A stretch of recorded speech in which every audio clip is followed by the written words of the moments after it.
김호수 검찰총장이 국회에 가서 검수완박에 대한 반대 입장을 재차 밝혔습니다. 그동안 검찰 수사권을 줄여서 국민에게 도움이 됐냐고 물었습니다. 이 과정에서 민주당 의원들과 설전을 벌였습니다.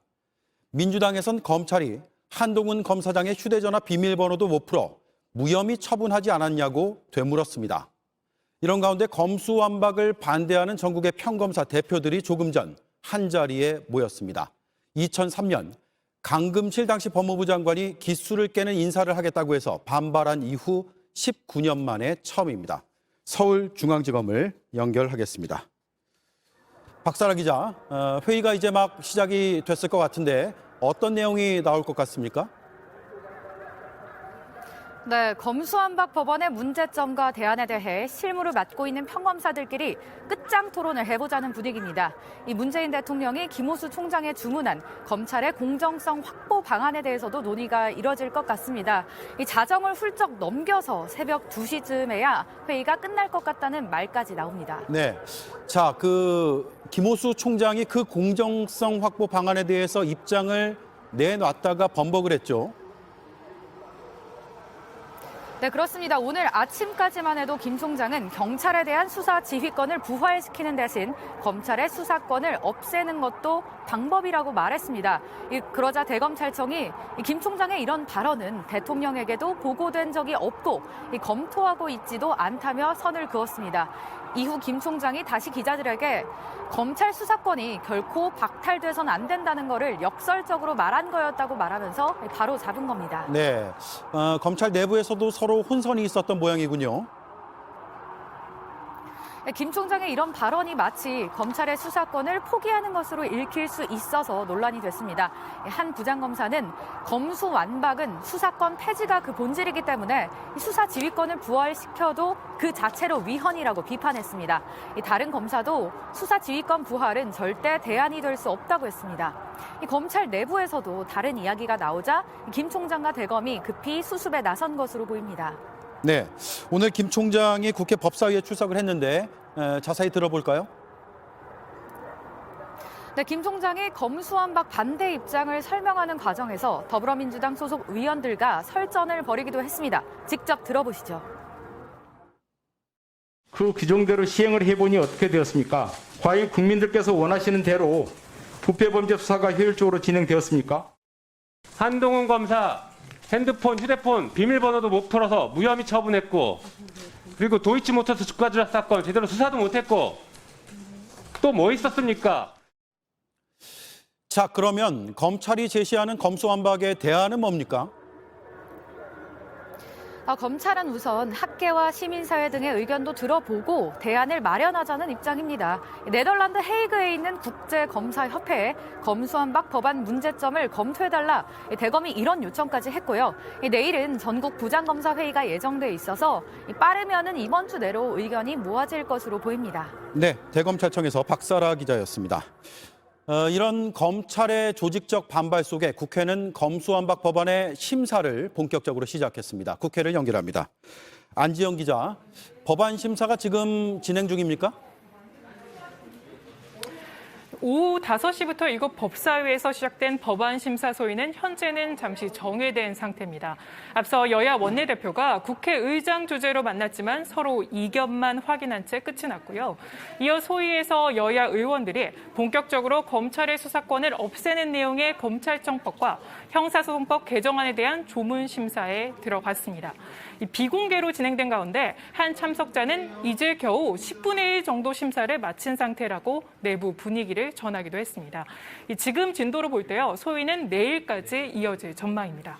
네, 어제 저녁부터 회의가 열렸잖아요. 그런데 오늘 오후 늦게서야 심사가 시작된 이유가 있습니까? 네, 어제 저녁 처음 열린 법안 심사 소위는 자정이 넘어 끝이 났지만 이 본격적인 심사는 시작도 못했기 때문인데요. 이 전체 회의를 거치지 않고 소위의 법안을 바로 상정하는 게 맞느냐를 놓고 다툼이 있었고요.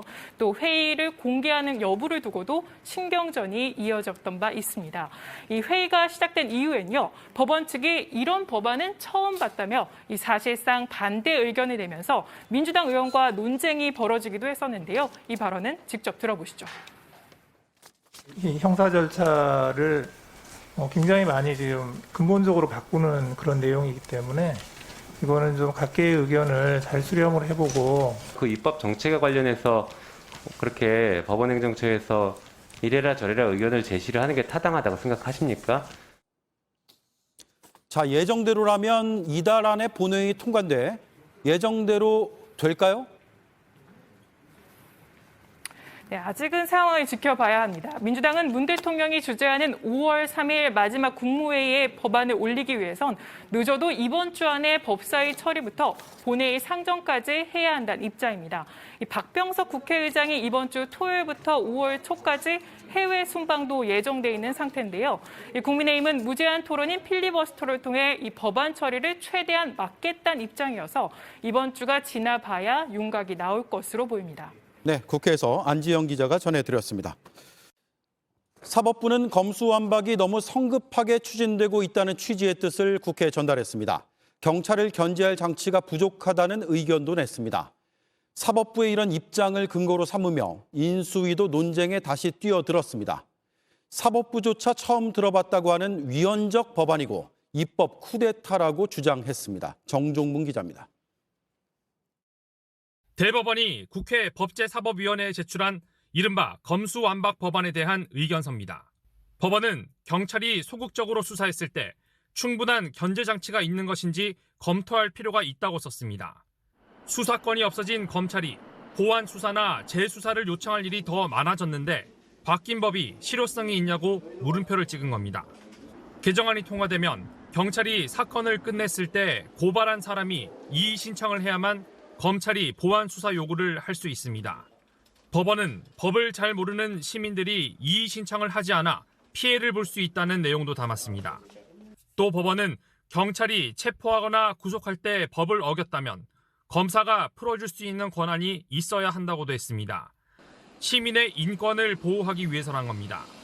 또 개정안대로라면 경찰의 신청이 있을 때만 검찰이 구속영장을 청구할 수 있는데 법원은 검찰로 사건이 넘어온 뒤엔 검사도 영장을 청구할 수 있도록 검토가 필요하다는 입장을 밝혔습니다. 수사가 부실하면 결국 법정에서 이뤄질 재판도 영향을 받을 수 있다는 게 법원의 입장입니다. 어제 국회 법제사법위원회에 출석한 법원행정처 차장도 이런 뜻을 재차 밝혔습니다. 각계의 의견을 잘 수렴을 해보고 그리고 또 지금 해당 조문도 좀 면밀하게 검토를 하고 좀 할 그런 필요성이 있다고 생각합니다.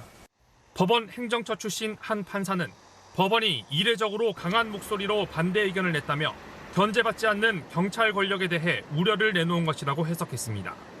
인수위는 이런 법원의 의견을 언급하며 검수완박을 위헌적 법안이라고 주장했습니다. 입법권의 사유화이자 입법 쿠데타라는 비판을 면하기 어려울 것입니다.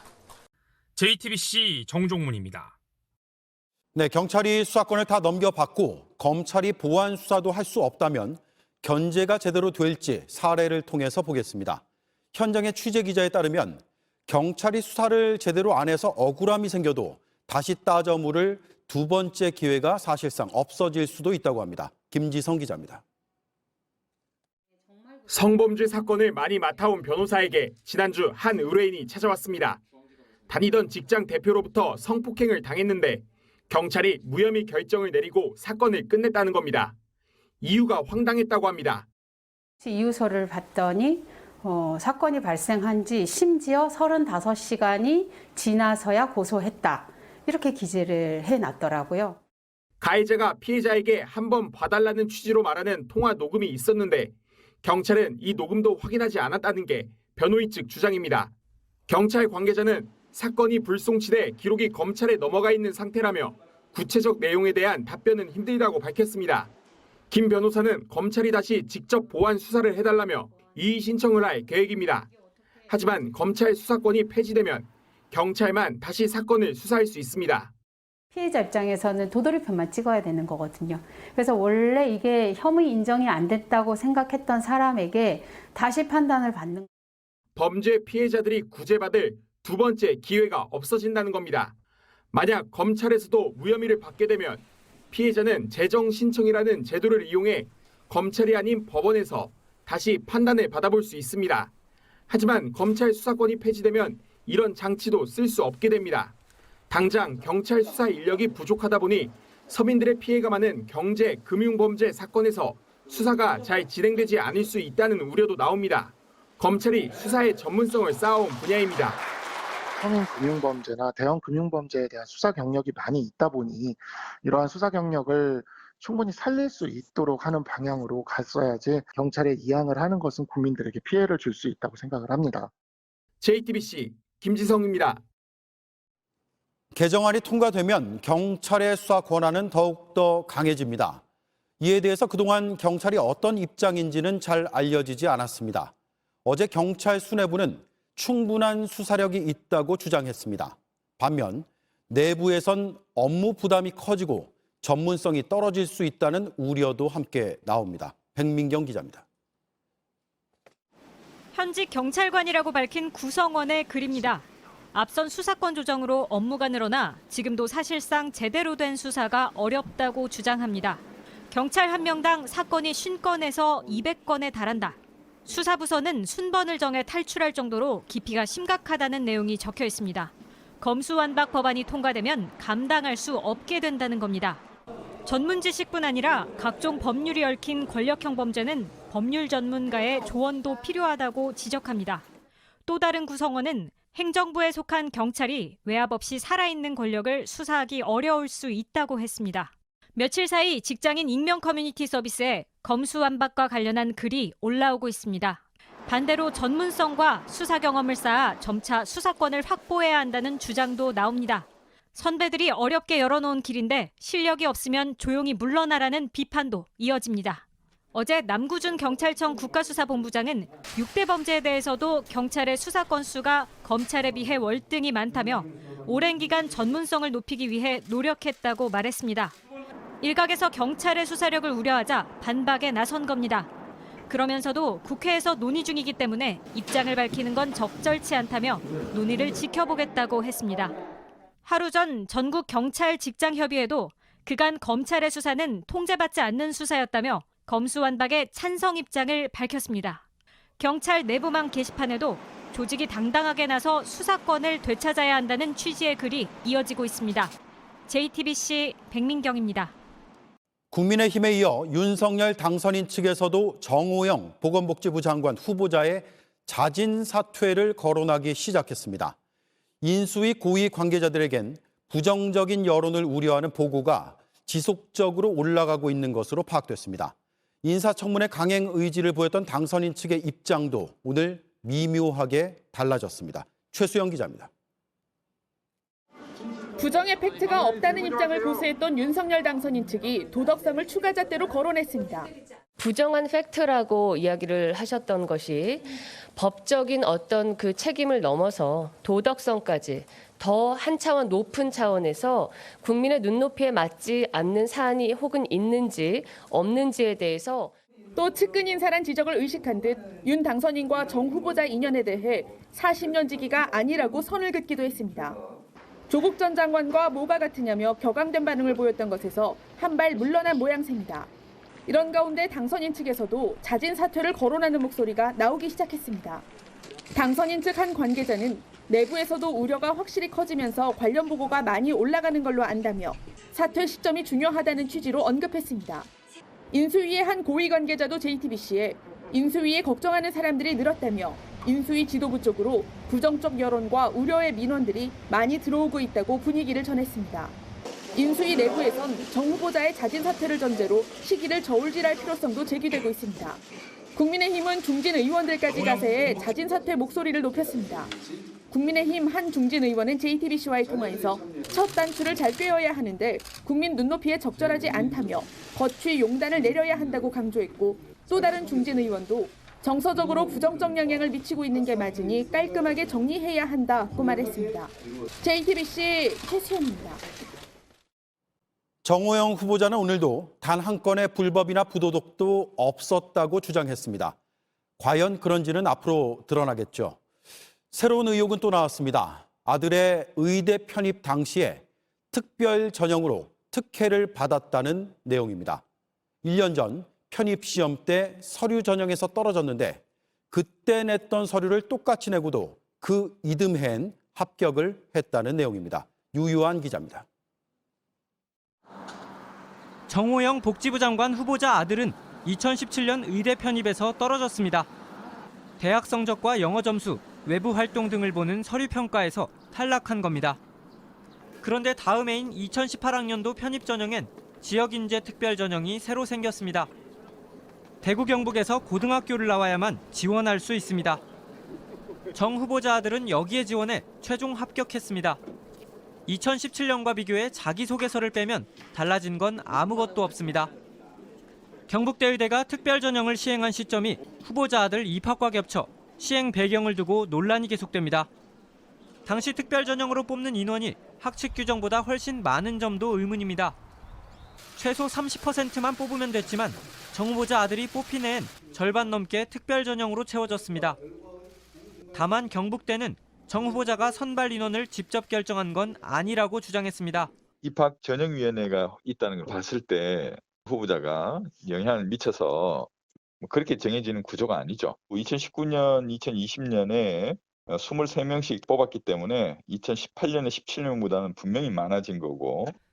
면접에서 정 후보자의 자녀 이름과 수험 번호를 심사위원들이 알 수 있었다는 의혹도 추가로 나왔습니다. 정 후보자 딸 면접을 본 심사위원 2명은 아들의 지역인재 특별 전형 면접에도 참여했습니다. 하지만 정 후보자는 법에 어긋나는 일은 없었다고 선을 그었습니다.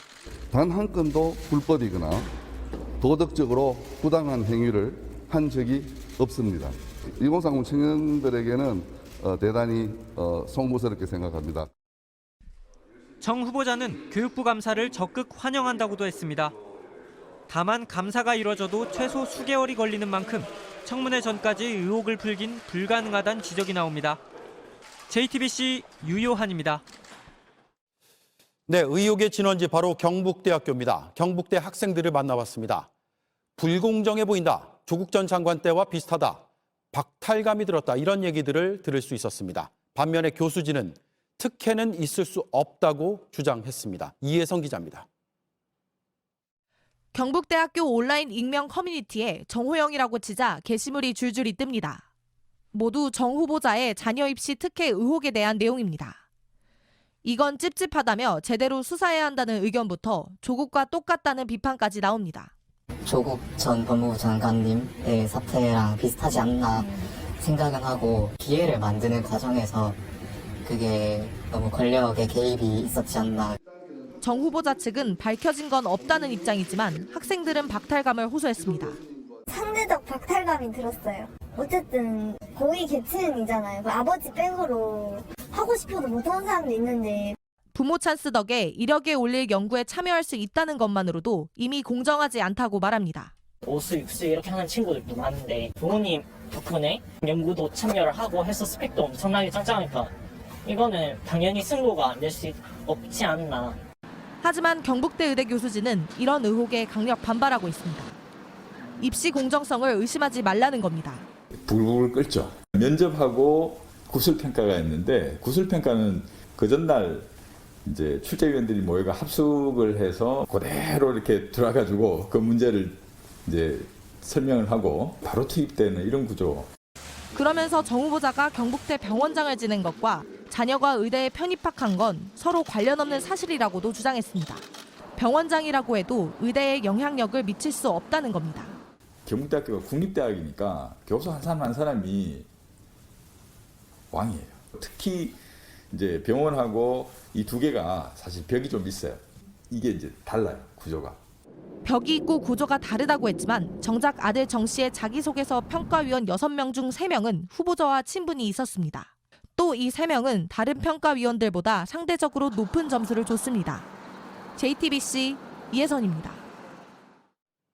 민주당은 정호영 후보자 아들의 군입대 신체 검사에서 진단명이 중간에 바뀌었다고 주장했습니다. 가짜 진단서 의혹도 제기하며 MRI 원본 등을 공개하라고 요구했습니다. 정 후보자 측은 민감한 개인정보라며 거부 의사를 밝혔습니다. 박민규 기자입니다. 2015년 정호영 후보자 아들이 병역 4급 판정을 받은 걸 놓고 더불어민주당 보건복지위는 의문을 제기했습니다. 의사 출신 신현영 의원은 진단명이 중간에 달라졌다고 주장했습니다. 병원 진료 기록에는 추간판 탈출증, 즉 허리 디스크라고 기록이 되어 있는 반면에 병사용 진단서에서는 척추 협착으로 진단명이 둔갑합니다. 가짜 진단서가 아닌지 의심된다고까지 했습니다. 당시 경북대병원 진단서를 보면 척추 협착이라는 진단명과 함께 아픈 곳이 요추 5, 6번이라고 적혔습니다. 그런데 요추 6번은 실제 존재하지 않는 부위라는 겁니다. 당시 진단과 4급 판정이 제대로 된 건지 의심스럽다며 MRI와 CT 영상 자료 원본을 공개하라고 민주당은 요구했습니다. 정 후보자 측은 이런 기록이 개인적이고 민감한 의료 정보고 당사자인 후보자 아들 본인이 크게 걱정하고 있다며 거부했습니다. 정 후보자는 국회가 의료기관을 정해주면 검증받겠다는 입장만 되풀이했습니다. 그럼 당장이라도 아들로 하여금 재검사를 받도록 하겠습니다. 신속한 조치를 간곡하게 요청드립니다. 후보자 측은 진단이 객관적인 근거 측면에서 의심할 여지가 없다고도 했습니다. 경북대병원과 병무청에서 서로 다른 의사 3명이 동일하게 내린 결론이라는 겁니다. 하지만 민주당에선 국회 검증을 피하려다 수사를 당하는 우를 범하지 말라며 공세 수위를 높였습니다. JTBC 박민규입니다. 김인철 사회부총리 겸 교육부 장관 후보자의 새로운 의혹도 또 나왔습니다. 과거 군 복무 기간에 50km 떨어진 대학원에 다녔던 것으로 확인됐습니다. 대학 총장으로 근무하면서는 성폭력 가해 교수에게 상을 줘 2차 가해라는 논란을 일으켰습니다. 이재승 기자가 보도합니다. 김인철 교육부 장관 후보자는 1982년 6월에 육군 중위로 전역했습니다. 하지만 국회에 제출한 인사청문 자료에는 같은 해 3월 한국외대 행정대학원에 입학한 것으로 나옵니다. 군 복무기간과 대학원 첫 학기가 겹칩니다. 김 후보자의 근무지는 경기도 양주에 있는 육군 25사단입니다. 대학원과는 차로 50km가량 떨어져 있습니다. 군 복무를 하며 대학원에 다니는 것은 사실상 불가능합니다. 결국 군 복무를 제대로 안 했거나 대학원 첫 학기 수업을 듣지 않고 학위를 받았을 가능성이 큽니다. 한국외대 총장 시절에는 성폭력 가해 교수에게 포상 결정을 내려 논란이 됐습니다.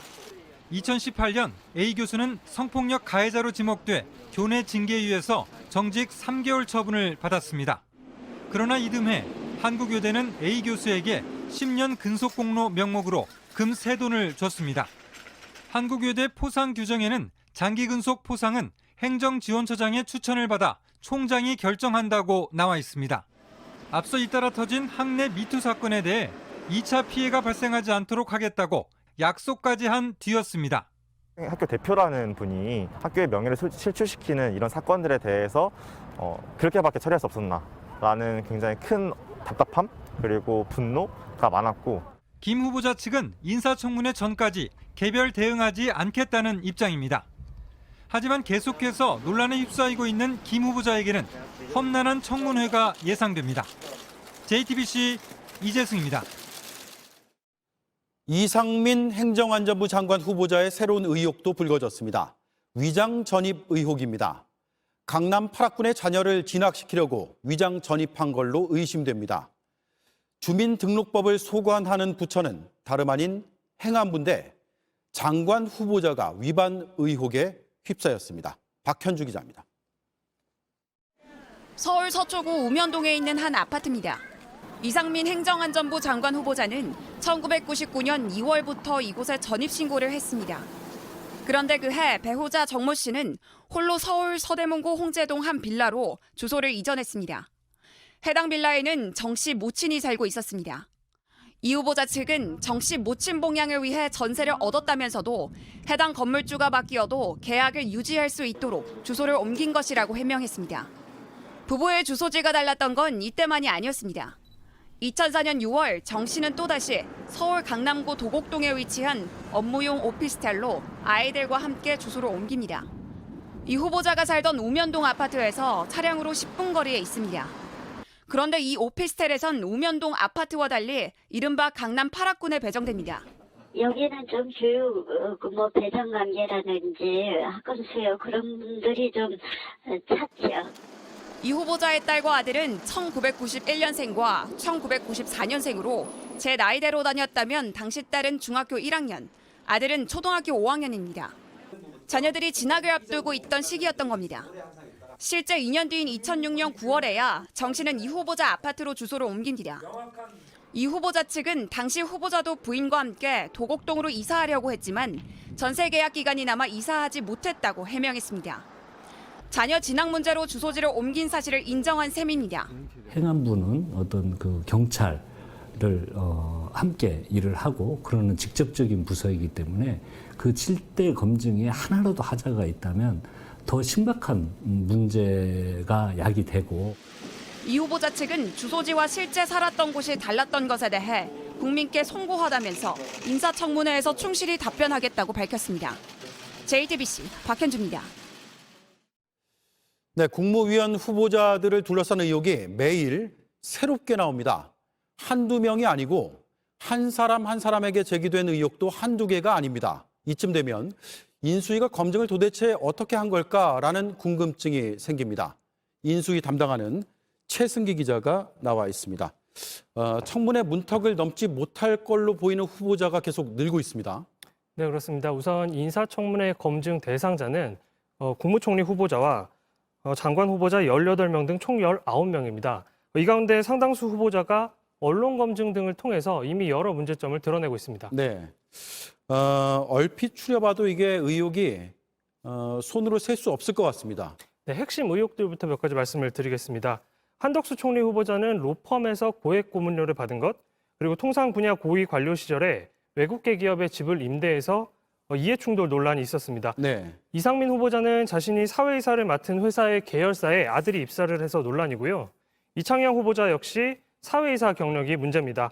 김인철 후보자는 한국외대 총장 재임 시절에 학생들에게 막말을 한 것 등이 문제가 되고 있습니다. 네. 자, 하나같이 보면은 고위공직자로서 적절한가라는 의문이 제기되는 의혹들입니다. 특히 정호영 후보자 저희도 많이 보도하고 있는데 의혹이 집중되고 있죠. 그렇습니다. 크게 아들, 딸의 경북대 의대 편입 논란과 아들의 병역 문제, 그리고 후보자 본인 문제 등 본인과 관련된 문제 등으로 나눠볼 수 있습니다. 정 후보자는 위법은 없었다면서 의혹이 나올 때마다 적극 반박하고 있는데요. 직접 한번 들어보시겠습니다. 네. 현재까지 단 하나의 의혹도 불법이거나 부당한 행위가 나타나지 않고 있습니다. 네, 이게 뭐 위법이냐 불법이냐 이것도 따져봐야겠지만 일단 중요한 게 국민 눈높이에 맞느냐 이게 우선이잖아요. 그런데 검증 과정에서 무슨 하자가 있지 않으면 이 정도의 의혹이 나올까라는 생각이 들거든요. 사실 인수위 내부에서도 좀 당혹스러운 분위기가 읽힙니다. 관계자들 얘기를 들어보면 우리도 이 정도일 줄은 몰랐다 이런 반응도 나오고 있습니다. 네. 상황이 이렇다 보니까 인수위 입장에서도 부실 검증을 인정할 수밖에 없게 됐는데요. 오늘 배현진 당선인 대변인은 검증 과정이 완전하다고 감히 자평하진 않겠다 네. 이렇게 밝혔습니다. 어제인데요. 한덕수 총리 후보자 역시 비슷한 발언을 했습니다. 검증 단계에서 이런 다소간의 문제가 있다는 것은 저희가 알았습니다. 뭐 평판조회나 이런 걸로 봤을 때 그렇게 떨어지는 분들이 그러니까 인수위 내부에서도 문제가 될 소지가 있다는 걸 미리 알았지만 결격 사유가 될 것까지라고는 보지 않았다는 겁니다. 네, 국민의 시선과 눈높이와는 좀 다른 것 같습니다. 결국 왜라는 질문이 생길 수밖에 없는데 검증이 왜 개선되지 않고 있습니까? 윤석열 당선인이 공개적으로 밝혔던 원칙이 있습니다. 인사 원칙이 있는데요. 능력입니다. 당선인이 능력 중심이란 일종의 가이드라인을 제시를 하다 보니까 상대적으로 도덕성 검증은 소홀했을 수 있다는 게 아니냐 이런 지적이 나옵니다. 네. 또 윤 당선인이 극소수의 측근 참모들과 인선 작업을 진행을 하면서 사실상 낙점된 상태에서 검증팀에 넘어가기 때문에 심각한 위법 사안이 없는지 등을 중심으로 검증이 진행된 측면이 있습니다. 공직자 검증은 위법 여부에 앞서서 국민 상식에 부합하는 인사인지가 중요한 측면인데 어떻게 보면 그 우선순위가 이게 뒤바뀌게 된 겁니다. 그러다 보니까 정부가 출범하기도 전에 윤 당선인이 앞세웠던 공정과 상식이라는 원칙이 흔들리고 있다는 지적이 인수위 내부에서도 나오고 있습니다. 네, 고위공직자에게는 도덕성도 능력인 것 같습니다. 최승기 기자였습니다. 윤석열 대통령 당선인은 집무실을 용산으로 옮기면서 용산 미군 기지를 시민들을 위한 공원으로 만들겠다고 약속했습니다. 공원으로 바꾸는 작업은 이르면 올 봄부터 시작한다고 했는데 저희 취재진이 입수한 환경부 보고서에 따르면 기지 곳곳에서 기준치를 넘는 발암물질이 나왔습니다. 김민관 기자가 취재했습니다. 이곳은 윤석열 대통령 당선인이 집무실 이전 계획을 발표하면서 시민들에게 돌려주겠다고 약속한 용산 미군기지입니다. 윤 당선인은 이곳을 시민들이 편안하게 쉴 수 있는 공원으로 만들겠다고 발표했습니다. 인수위에 따르면 이르면 올 봄 지금 보고 계신 종합체육시설 그리고 서빙구역 옆에 위치한 소프트볼 경기장이 먼저 개방될 예정입니다. 두 장소는 2020년 12월 이미 미군으로부터 반환받았습니다. 따라서 언제든 개방은 가능한 상태입니다. 하지만 문제는 땅속 오염입니다. JTBC가 입수한 환경부의 환경보고서에 따르면 종합체육시설 땅속에서 고엽제 성분인 다이옥신이 검출됐습니다. 기름에 오염된 정도를 뜻하는 석유계총 탄화수소 수치는 기준치의 36배를 넘었습니다. 1급 발암물질인 비소와 수은의 검출량도 허용 기준치를 훌쩍 넘었습니다. 소프트볼 경기장 역시 사정은 비슷합니다. 다이옥신을 포함해 허용 기준치보다 높은 수치의 비소와 납 등이 검출됐습니다. 다이옥신 같은 경우에는 독성 물질이에요. 100명 중에 20명이 암에 걸릴 수 있는 유병률을 가지고 있는 굉장히 심한 독성 물질이고. 정화 작업의 가장 큰 걸림돌은 비용입니다. 전문가들은 기지 정화 작업에 많게는 수천억 원에 달하는 비용이 들어갈 것으로 예측합니다. 그동안 돌려받은 미군 기지들은 모두 우리 정부가 땅을 돌려받고 정화한 후 비용을 청구한 바 있습니다. 하지만 미군은 건강상의 급박한 위험이 없다며 비용 지급을 모두 거절해왔습니다. 대통령 집무실 이전이 한 달 앞으로 다가왔습니다. 면밀한 검토 없이 미군 기지 이전을 성급하게 추진하면 국민들 건강이 위협받을 수 있습니다. JTBC 김민관입니다. 계곡에서 남편을 숨지게 한 혐의를 받는 이은혜와 공범 조현수가 법원에 나와서 구속영장 심사를 받았습니다. 구속될지 여부는 오늘 밤 늦게 결정될 걸로 보입니다. 조혜연 기자입니다. 계획적 살인 인정하십니까? 고인과 유가족들에게 미안하지 않으세요? 오늘 오후 영장 심사를 받기 위해 법원에 나온 이은혜와 조현수는 취재진의 질문에 아무 답도 하지 않았습니다. 두 손으로 얼굴을 가린 채 법정으로 빠르게 걸어 들어갔습니다. 신문은 1시간 10분 정도 이뤄졌습니다. 고 윤상엽 씨의 유족도 법정을 찾았습니다. 심사가 끝날 때쯤 재판부에 피해자 유족의 입장을 말한 것으로 알려졌습니다. 유족은 앞서 JTBC와의 인터뷰에서 지금껏 풀리지 않은 의혹에 대해 이야기했습니다. 의혹적인 부분들이 좀 더 명확하게 해결이 돼야 막연하게 이제 생각하는 거는 대략 한 길게 3년 정도를 바라보고 있고요. 오늘 신문에서 이 씨의 국선 변호인은 이 씨가 진술을 거부하지는 않았다며 의뢰인의 구체적인 입장은 밝힐 수 없다고 알려왔습니다. 영장이 발부되면 이들은 고 윤상엽 씨가 숨진 지 2년 10개월 만에 구속 상태로 수사를 받게 됩니다. 구속 여부는 오늘 늦게 결정될 것으로 보입니다. 한편 검찰은 이들에게 신용카드를 빌려준 지인과 함께 외출을 했던 지인 2명이 이들이 범죄자인 걸 알고 도왔는지 등에 대해 수사를 이어가고 있습니다. JTBC 조혜연입니다. 39만 명의 개인정보를 빼돌린 흥신소 일당이 경찰에 붙잡혔습니다. 택배 기사나 보험사, 통신사 직원을 매수해서 정보를 빼냈고 이걸 되팔아 돈을 챙겼습니다. 공다송 기자가 보도합니다. 평범해 보이는 가정집 현관을 열고 경찰이 들이닥칩니다. 책상 위엔 컴퓨터 모니터 여러 대가 놓여 있고 바깥을 감시하는 카메라 화면도 보입니다. 50대 남성 A씨 일당이 운영하던 흥신소입니다. 2019년 12월부터 지난해 9월까지 증권정보 사이트 8곳을 해킹해 이용자 개인정보를 빼냈습니다. 2020년 7월부터는 다른 방법으로도 개인정보를 훔쳤습니다. 평소 알고 지내던 택배기사에게 고객 정보 시스템 계정을 넘겨받아 수천 건의 개인정보를 직접 조회한 겁니다. 보험사와 통신사 직원을 매수해 220여 명의 개인정보를 사들이기도 했습니다. 이런 식으로 39만 명의 개인정보를 끌어모았고 이 가운데 1,200여 건은 고객이나 다른 흥신소에 팔아 3,800만 원을 챙겼습니다. 지난해 2월부터는 모텔 객실에 컴퓨터를 놓고 불법 촬영을 하기도 했습니다. 성관계 영상을 촬영해서 이거를 나중에 협박이나 아니면은 해외 성인 사이트에 판매할 목적으로 애초에 그 모텔을 직접 임차를 해서 공범들과 같이 이렇게 운영하며 영상을 찍었던 겁니다.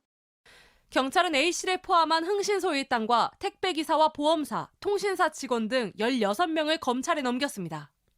JTBC 공다솜입니다. 노정희 중앙선거관리위원장이 지난 대선 당시 사전투표 관리를 부실하게 한 데 대한 책임을 지겠다면서 사퇴 의사를 밝혔습니다. 대선 직후부터 사퇴 압박이 거셌는데 논란이 된 지 44일 만에 사직서를 냈습니다. 이런 가운데 선관위 내부 감찰에선 전임 사무총장의 아들과 관련한 특혜 논란이 일부 사실로 확인이 됐습니다. 지방선거가 한 달 남짓 남은 상황에서 선관위의 총체적 부실이 도마에 올랐습니다. 전다빈 기자입니다. 노정희 중앙선거관리위원장이 갑자기 사의를 표명했습니다. 노 위원장은 대선에서 확진자 사전투표 관리에 대한 책임을 통감한다고 이유를 밝혔습니다. 선관위는 지난달 대선 사전투표 당시 코로나 확진자와 격리자의 투표용지를 소쿠리나 비닐봉지에 넣게 논란이 됐습니다. 진짜 못 내면 그걸 우리 어떻게 믿냐고요? 현장은 아수라장이 됐지만 노 위원장은 사전투표 날 출근하지 않았습니다. 책임론이 커지면서 사퇴 요구가 나왔지만 노 위원장은 물러서지 않았습니다. 거취 표명 개표 전에 해야 한다는 목소리도 나오거든요. 입장 있으실까요? 그러다 44일 만에 사퇴 뜻을 밝힌 겁니다. 이 와중에 앞서 선거관리에 책임을 지고 물러난 김세환 전 선관위 사무총장도 내부감찰에서 아들과 관련한 논란이 일부 사실로 드러났습니다. 인천시 선관위에 근무하고 있는 아들 김모 씨가 지난해 관사를 사용하고 올해 초 해외 출장자로 선정됐을 때 부적절한 업무 처리가 있었던 것으로 확인됐습니다. 김 씨는 김 전 총장이 선관위 사무차장일 때 인천시 선관위로 자리를 옮기기도 했습니다. 국민의힘은 선관위의 총체적 부실이 드러났다며 6월 지방선거에 앞서 선관위의 정상화가 하루빨리 이뤄져야 한다고 지적했습니다. JTBC 전다빈입니다. 이창용 한국은행 총재 후보자가 오늘 청문회에서 물가를 잡기 위해 기준금리를 또 올릴 수 있다는 입장을 밝혔습니다. 대출 이자 부담이 커질 수밖에 없는데요. 기준금리를 2번만 올려도 대출받아 집 살 때 지금 같은 연 3%대 금리를 기대하기 어려운 건 물론 연 7% 넘는 금리를 내는 사람이 나올 수도 있습니다. 정원석 기자입니다. 이창용 한국은행 총재 후보자는 물가가 뛰기 전에 먼저 금리를 올려야 효과가 있다는 소신을 밝혔습니다. 물가 상승의 심리가 지금 올라가고 있는 상황이기 때문에 좀 인기는 없더라도 시그널을 줘서 물가가 더 크게 올라가지 않는데 전념을 하도록 하겠습니다. 이렇게 되면 대출 금리가 오를 수 있지만 감내해야 한다는 게 이 후보자의 입장입니다. 거시경제적으로 더 이상 부채가 늘어나는 것이 국민経 전체에 좋지 않고 물가 수익이 높기 때문에 이것이 영끌족이라든지 또 돈을 많이 빌려 써서 갭 투자를 하는 이런 분들이 당장은 어렵더라도 지금부터 조정해 나가야 되는 시그널을 주는 것은 중요하다고 생각합니다. 문제는 기준금리보다 대출금리 인상폭이 더 크다는 겁니다. 기준금리는 지난해 8월부터 올해 4월까지 세 차례에 걸쳐 0.75%포인트 올랐습니다. 그런데 그 사이 시중은행 5곳의 주택담보대출 평균 금리는 하한은 2.65에서 3.96%로 상한은 3.11에서 4.37%로 1.3%포인트 안팎이 올랐습니다. 최근 나온 한 은행의 주택담보대출 상품은 신용도가 낮은 사람이 내는 최고 금리가 연 6%대 중반까지 뛰었습니다. 지금 시장에서 한국은행이 연말까지 적어도 한 50bp 정도는 추가 금리 인상을 예상을 하고 있기 때문에 소비자들이 이제 대출을 받는 분들의 경우에 그 접하는 금리는 그거보다는 조금 더 오를 가능성을 생각하셔야 될 것 같습니다. 한은이 앞으로 기준금리를 0.5%포인트만 올리면 신용도가 높더라도 연 3%대로 대출받는 건 어려워질 수 있습니다. 신용도가 낮으면 연 7% 넘는 대출금리를 낼 수도 있습니다. 다만 금리 부담 때문에 소비자들이 새로 대출을 안 받으려 하면 은행도 좋을 게 없기 때문에 어느 정도 선에서 대출금리가 더 오르지 않도록 조절할 전망도 나옵니다. JTBC 정원석입니다. 지난주 흑해에 가라앉은 러시아군 모스크바호의 마지막 순간으로 추정되는 영상과 사진이 잇따라 공개됐습니다. 군사 전문가들은 파손 상태로 볼 때 우크라이나의 주장대로 미사일에 맞은 걸로 보인다고 했습니다. 워싱턴에서 김필규 특파원이 전해왔습니다. 건너편 배 위에 검은 연기가 가득합니다. 구조하는 걸로 보이는 배 위의 촬영자가 러시아어로 무슨 일이냐고 외치는 게 들립니다. 또 다른 소셜미디어에 공개된 사진에는 더 선명한 사진이 드러납니다.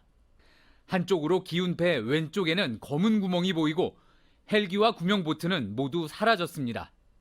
출처가 아직 밝혀지진 않았지만 군사 전문가들은 러시아 흑해함대의 기함 모스크바호로 보고 있다고 CNN이 보도했습니다.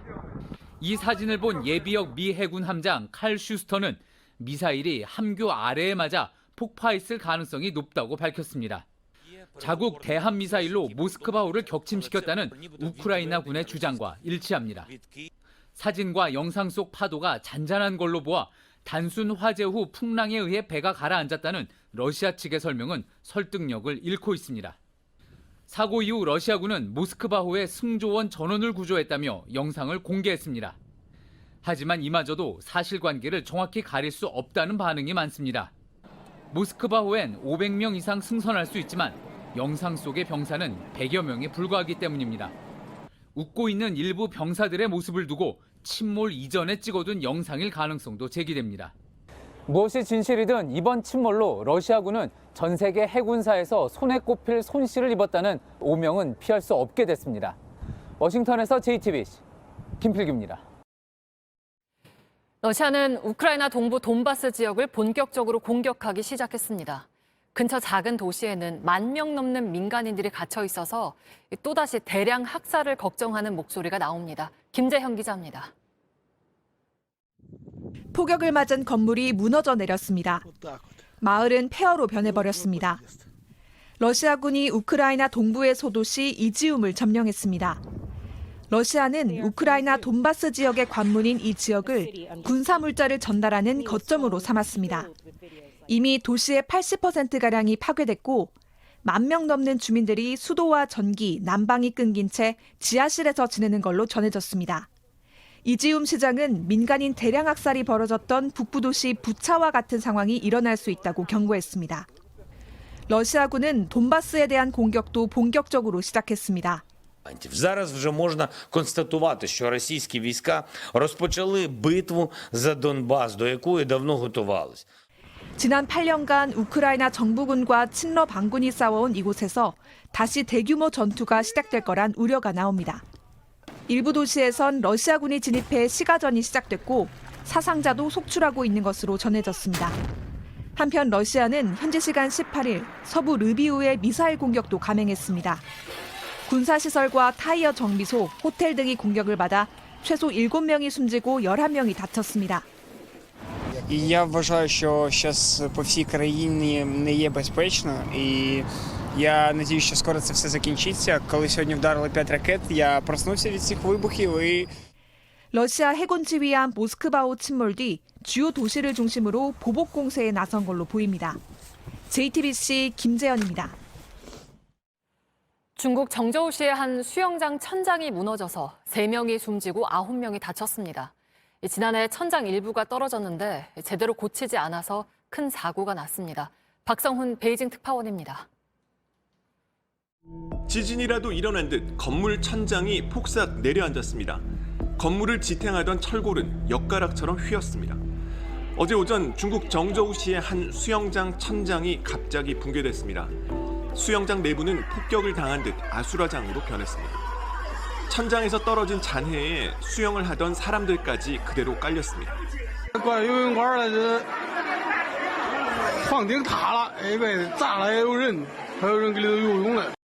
구조대가 긴급 출동했지만 결국 3명이 숨졌고 9명이 다쳤습니다. 수영장을 이용했던 주민들은 놀란 가슴을 쓸어내립니다. 2008年我搁这办的都有卡，老天呐，昨天还搁这游了，怪便宜，一次花10块钱，做游泳洗澡都没事儿。이 수영장은 지난 1997년 준공돼 올해로 25년 된 건물이었습니다. 그런데 지난해 7월 천장 일부에 물이 새는 등 문제가 있었던 것으로 나타났습니다.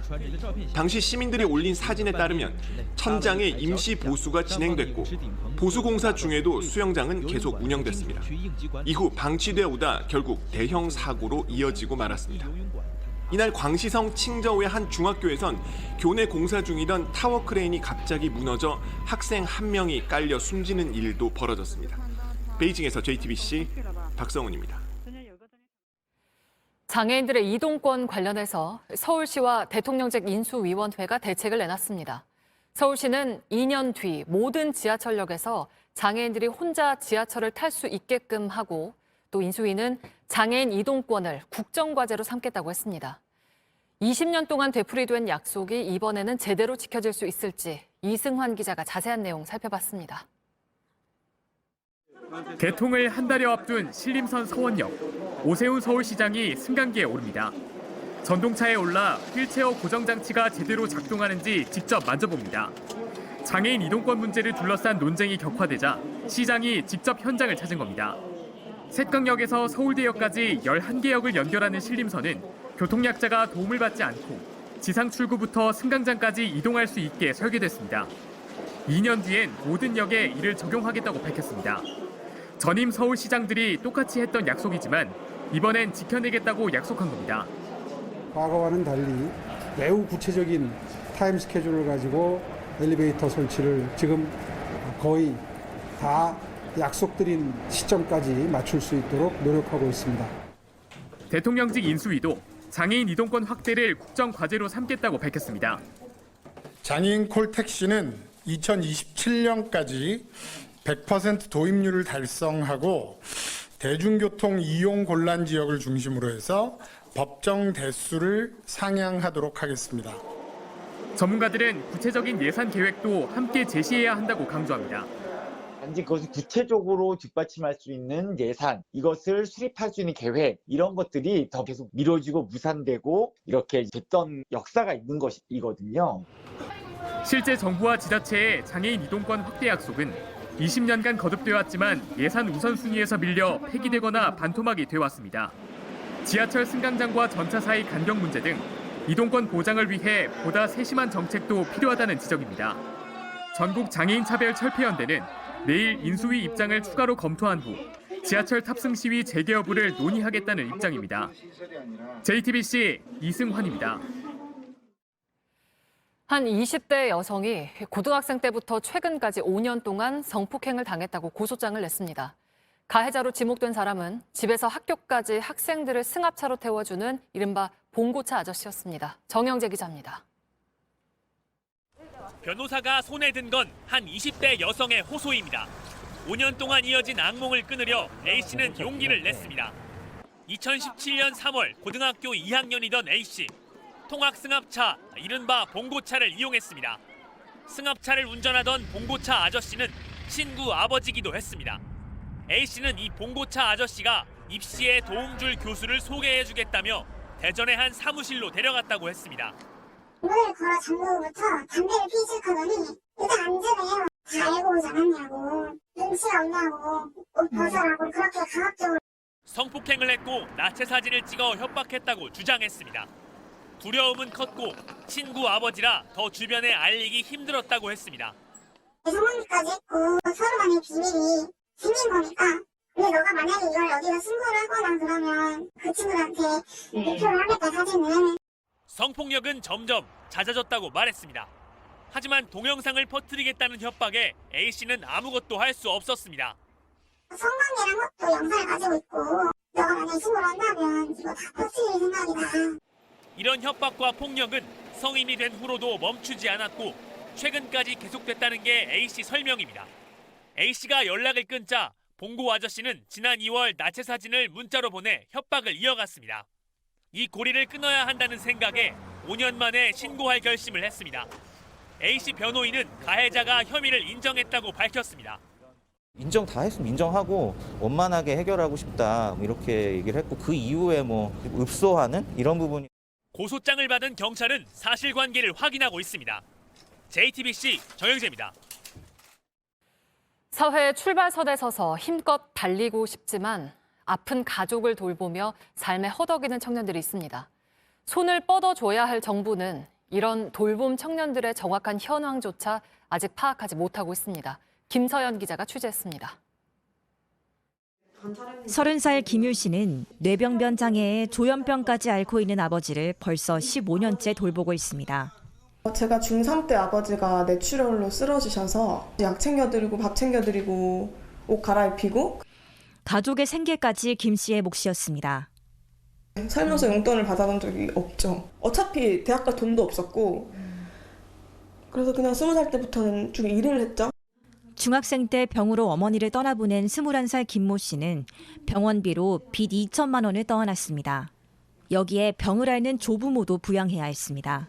저희한테 그 빚 독촉참 그런 게 많이 날아갔고 빚 갚으라고 집에 온 적도 있었거든요. 저희가 혼자 있을 때 와가지고. 정부는 아직 아픈 가족을 돌보며 생계를 책임지는 돌봄 청년들의 실태조차 파악하지 못하고 있습니다. 늦게나마 이번 달부터 보건복지부가 현황 조사에 나섰지만 한계가 있습니다. 학교나 복지센터를 통한 온라인 설문조사, 그러니까 청년들의 참여에 기대고 있는 겁니다. 본인이 신청하지 않는 이상은 이 복지 제도에 대한 수급을 사실 받을 수 없는 제도로 돼 있죠. 실태 조사뿐만 아니라 연계 협력할 수 있는 체제들을 이런 지적에 복지부는 설문조사가 끝나면 행정조사를 해서 부족한 부분을 메우겠다고 밝혔습니다. JTBC 김서연입니다.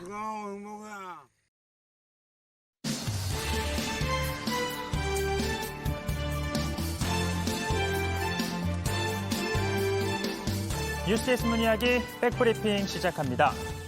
첫 번째 브리핑, 이름이 헷갈려입니다. 오늘 오전 출근길에 만난 한덕수 총리 후보자. 오늘 국회에서 청문회 치르는 이창용 한국은행 총재 후보자 어떻게 생각하냐는 질문에 이렇게 답합니다. 상당히 국제적인 마인드가 있고 네, 이 아시아개발은행 그리고 국제통화기금에서 일했으니 국제적인 마인드 있겠죠. 또 어떻게 평가하냐고요? 정부에서는 한 15년 정도 근무를 하다가 이 금융위 부위원장을 지내긴 했지만 공직에 15년이나 몸담은 건 아닌데요. 대신 학교에 오래 있었죠. 카이스트에 가가지고 일종의 기술, 경영 뭐 그런 쪽으로 많이 연구를 했기 때문에. 글쎄요, 이창용 후보자 서울대에서 학생들 가르쳤는데요. 한 후보자님, 뭔가 좀 잘못 알고 계신 것 같은데요. 새로운 4차 산업혁명의 시대에는 상당한 역할을 하는 그런 부서로 그 부서를 좀 만들 수 있지 않을까 그렇게 생각을 하고 기대합니다. 네, 궁금증이 풀렸습니다. 이 한 후보자가 평가한 인물은요. 이창용 한국은행 총재 후보자가 아니라 이창양 산자부 장관 후보자였던 겁니다. 이창용, 이창양, 이 한 끗 차이긴 하네요. 그래도 그렇지 다른 것도 아니고 이 중앙은행 총재 청문회 날에 관심이 없어도 너무 없는 것 아니냐고요. 굳이 한 후보자를 위한 변명을 하자면 이창용 후보자는 앞서 문재인 대통령이 지명했습니다. 하지만 이창양 후보자는 이렇게 한 후보자가 직접 이름을 적어서 추천을 했죠. 그러니 이름이 좀 더 익숙하긴 하겠죠. 그래도 아무튼 모두들 청문회 무사히 통과해 내각과 중앙은행 자리 잡게 된다면 그 후로는 국무총리가 독립기관인 한국은행장과 한 부처의 장관 헷갈리는 일은 없어야겠습니다. 다음 브리핑은요. 모바일 전쟁입니다. 엄폐물에 몸을 숨긴 한 군인이 이 주머니에서 뭔가를 꺼냅니다. 휴대전화인데요. 자세히 들여다보니 뭔가가 박혀 있는데 총알입니다. 실제로 이 주변에서는요. 이렇게 총성이 들리는데요. 이 우크라이나 전쟁 소식을 전하는 미국의 온라인 커뮤니티에 올라온 영상입니다. 이 우크라이나 군인이라는 이 남성 이렇게 말합니다.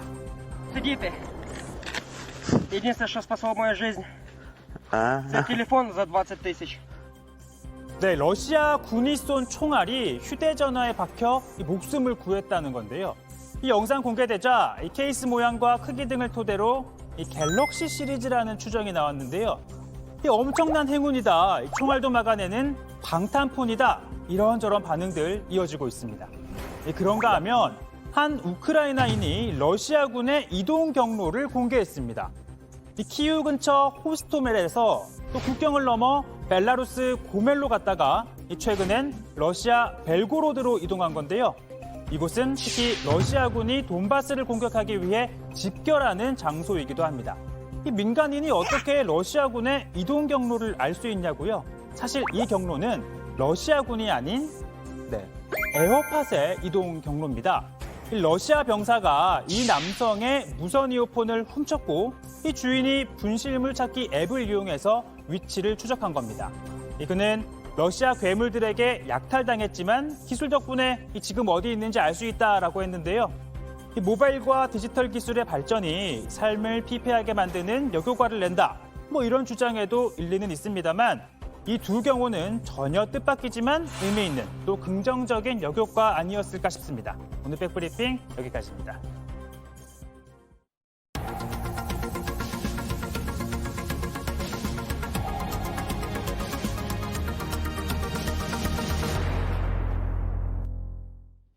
옷 벗은 영상을 담보로 받고 협박을 이어온 불법 사채업자들.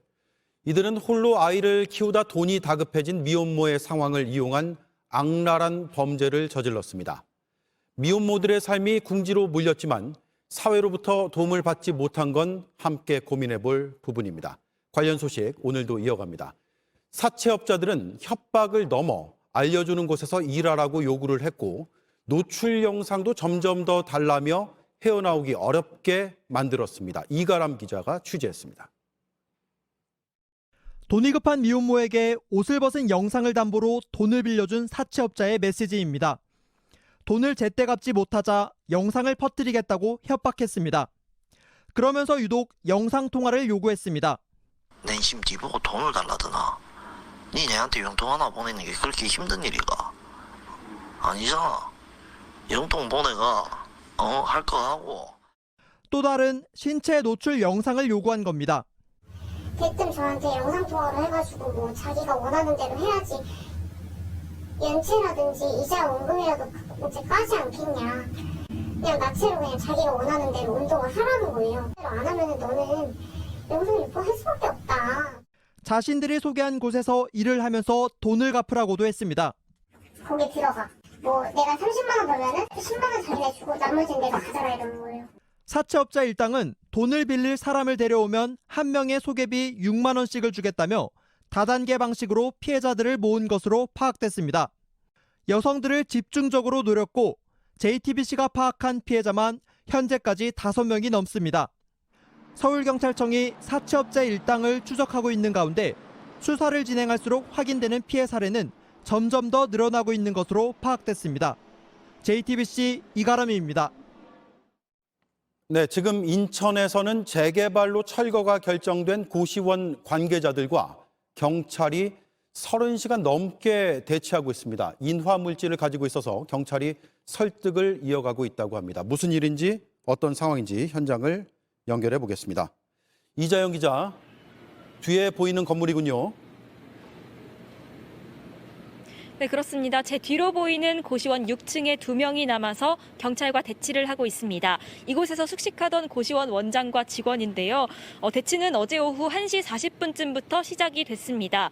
거주자들이 고시원에 인화물질로 불을 지르려 한다, 이런 신고를 받고 경찰과 소방이 출동했는데 그 뒤로 30시간 넘게 상황이 이어지고 있는 겁니다. 여기 건물주 등이 재개발이 결정된 만큼 철거를 위해 나가라고 했지만 따를 수 없다면서 반발하고 있는 상황입니다. 원래 안에는 고시원 투숙객까지 모두 4명이 있었는데요. 이 중에 2명은 오늘 새벽 경찰의 설득 끝에 밖으로 나왔습니다. 안에 인화물질이 있는 만큼 경찰은 강제로 진입은 하지 않고 설득을 이어가고 있습니다. 그렇군요. 구체적으로 어떤 걸 요구하고 있습니까? 네, 우선 임시로 머물 곳을 요구하고 있고요. 또 퇴거를 할 수 없다면서 소송도 제기를 했습니다. 보름쯤 전부터 건물의 수도와 전기 등이 차례로 끊겼는데 그러면서 이제 갈등이 심해졌고 또 용역이 동원되면서 더 악화된 것으로 전해졌습니다. 이모님이 그 욕설 많이 들어서 악이 받쳐가지고 기신 상한 것 같아요. 그 용역들이 문이 없다 막았는데 밀어버리고 허리를 다쳤는데 용역분이 팔을 밀어가지고 엎어져. 네, 앞서 이곳을 떠난 거주자들은 고령의 기초생활수급자들이 많은데요. 보상금 40에서 50만 원 정도를 받고 퇴거한 것으로 파악이 됐습니다. 취재진이 안에 있던 사람과 연락이 닿았는데 음식은 이미 떨어졌고 밤에는 손전등을 쓰고 있지만 끝까지 버티겠다고 말했습니다. 경찰은 위기협상팀을 꾸려서 대응하고 있고 소방도 만일의 상황에 대비해서 자리를 지키고 있습니다. 네, 위험한 상황으로 이어지지 않기를 바랍니다. 현장에서 이자연 기자가 전해드렸습니다. 자립해서 살아갈 수 있게 해달라는 장애인들의 호소는 오늘도 이어지고 있습니다. 그런데 휠체어를 탄 감독이 만든 이 영화는 더 인간답게 살려면 중증 장애인이 돼야 한다고 말합니다. 이선화 기자가 자세히 전해드리겠습니다. 교통사고로 겨우 깨어났더니 두 발로 걸을 땐 의식하지도 않았던 낮은 문턱이 쉽게 넘을 수 없는 벽처럼 느껴집니다. 어느 날 눈을 떠보니 세상은 휠체어 없인 2m도 혼자 이동할 수 없는데 지체장애 5급. 장애인 콜택시를 이용할 수 없고 전동 휠체어 비용도 지원받을 수 없는 등급입니다. 제가 안 된다는 게 아니고 규정이 그렇습니다. 규정? 무슨 규정이? 그런 규정이 어디 있어요? 서류상 더 심한 장애인의 자립을 돕는다는 취지 때문에 취직도 어렵습니다. 우리 회사는 4급에서 6급까지는 채용을 못하게 돼 있어요. 등급을 잘못 받으셨네요. 살기 위해선 소송을 거쳐 중증 장애인으로 다시 분류돼야만 합니다. 같은 장애인에게 기대도 보지만 대출받은 돈마저 사기당하고 마는데. 예, 형님. 행정소송권이 하나 들어왔는데, 그냥 아는 동생인데, 애가 좀 순진합니다. 폐쇄적인 장애인 사회의 내부 문제까지 적나라하게 그려낼 수 있었던 건 교통사고로 12년째 휠체어 생활을 하는 감독 본인의 경험에서 우러나왔기 때문입니다. 레디, 액션! 첫 영화여서만이 아니라 감독 자신이 장애인 콜택시를 제대로 이용할 수 없어서 모두가 하염없이 기다리며 제작해야만 했던 영화. 비장애인 감독과 함께 만들어 나갔습니다. 영화를 세상에 내놓을 무렵 이동권 시위를 둘러싼 논쟁이 벌어졌습니다. 정치권에서 계속 이런 걸 이슈화시켜서 논쟁거리를 만드는 것 같기도 한데 계산되고 하는 것도 시간이 걸린다고는 하지만 목소리를 들으려 하는 자세나 듣고자 하는 열망이 있으면 좋을 것 같아요. 영화는 저 계단을 함께 오르려면 어떻게 해야 할지 먼저 얘기를 들어달라고 말합니다.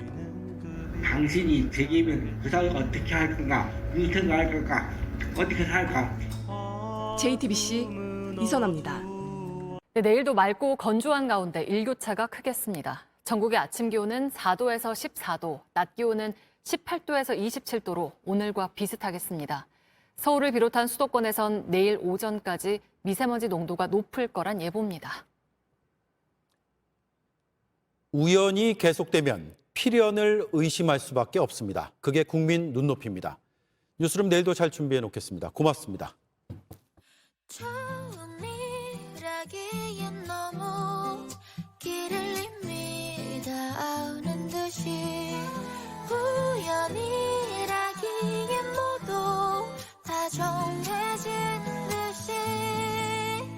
우연히 눈을 떠보니 이 세상에 태어나 있었고 하필 네가 있는 곳이었다. 서서히 몸에 배버린 사소한 습관들